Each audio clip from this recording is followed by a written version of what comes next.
Nurin Jaslin hilang selama hampir 1 bulan. Jasadnya ditemukan dalam tas dengan kemaluan dimasukkan timun dan terong. Nurin Jaslin Jazimin lahir pada tanggal 11 September 1999 di Kuala Lumpur, Malaysia. Kisah tragis Nurin bermula ketika pada 20 Agustus 2007 saat ia berumur 8 tahun. Nurin pergi ke pasar malam yang berada sangat dekat dengan rumahnya untuk membeli jepitan rambut, yaitu benda kesukaannya. Dia keluar rumah sekitar jam 8.30 malam karena pasar malam itu saking dekat dengan rumahnya. Kedua orang tuanya pun membiarkan anaknya itu pergi sendirian meskipun saat itu sudah sangat malam. Namun itu terakhir kali keluarganya melihat Nurin. Hingga tengah malam Nurin masih belum pulang. Seorang saksi mata menyebutkan bahwa ia sempat melihat anak perempuan itu didekati oleh pria tak dikenal, dan kemudian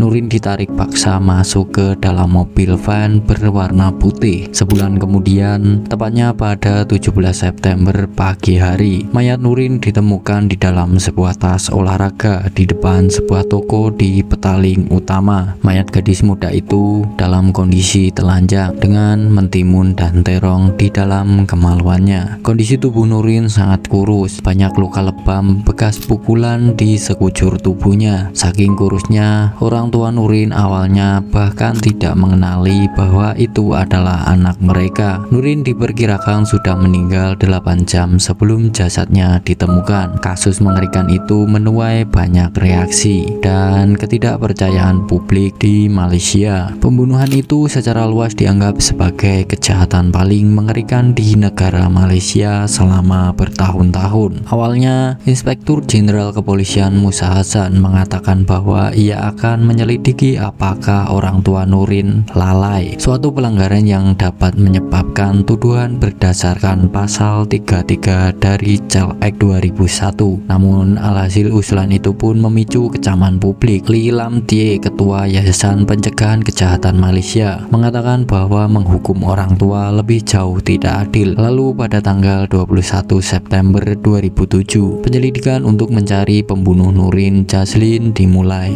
Pada tanggal 28 September, agen federal menyerbu sebuah toko di Bagian 7 Shah Alam, di mana mereka menangkap 4 pria dan seorang wanita yang berusia antara 27 tahun dan 35 tahun. Namun mereka dibebaskan tanpa bersyarat 3 hari kemudian karena kurangnya bukti. Polisi kemudian memberikan imbalan Rp10.000 Malaysia untuk siapapun yang bisa memberikan informasi yang mengarah pada penangkapan pembunuh Nurin. Dan ada juga seorang pengusaha swasta yang tak disebutkan namanya memberi tambahan Rp10.000 Malaysia. Pada 2 Oktober, polisi menangkap seorang wanita Indonesia di Pasar Nilai Negeri 9 karena pada saat itu ia mencoba untuk menelan kartu SIM yang dibawanya. Pada tanggal 11 Oktober, polisi merilis 2 rekaman video yang ditangkap oleh kamera CCTV di dekat sebuah toko di Petaling Utama, di mana tas olahraga yang berisi mayat Nurin ditemukan. Rekaman CCTV dikirim pada 20 September ke FBI untuk meningkatkan kualitas gambar yang sangat buram. Rekaman pertama yang diambil sekitar pukul 1 siang pada 16 September menunjukkan seorang pengendara sepeda motor membawa tas olahraga yang dengan tubuh Nurin di dalamnya, lalu meninggalkannya di toko. Rekaman kedua yang direkam 1 jam kemudian menunjukkan seorang wanita berkeliaran di sekitar ruko yang kemudian dijemput oleh 3 orang pria yang tiba di tempat kejadian. Namun cuplikan yang disempurnakan itu gagal mengungkap wajah pengendara sepeda motor dan plat nomor mereka, dan pembunuh Nurin masih bebas sampai sekarang. Pada tahun 2018,